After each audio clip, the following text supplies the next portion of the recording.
உலகத்துக்கும் பேசணும். அதுதான் தலித் அரசியல். அந்த தலித் அரசியல் தான் இன்னைக்கு தலைவர் பேசுறாரு. அதுதான் அவருக்கு வந்து இல்லை.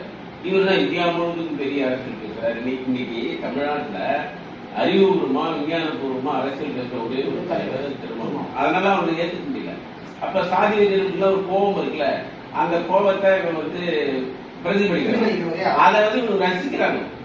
திருமாவளோட ஏசத்தை இங்க இருக்கிற போலீஸ்காரங்க ரசிக்கிறாங்க, இங்க இருக்கிற நிருபர்கள் செய்தியாளர்கள் எல்லாம் ரசிக்கிறாங்க, அண்ணாமலை போன்றவர்கள் அன்புமணி போன்றவர்கள் அதை ரசிக்கிறாங்க.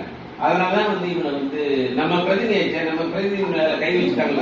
ஒவ்வொரு சீசனுக்கும் ஒரு ஆள் வந்து போறாங்க.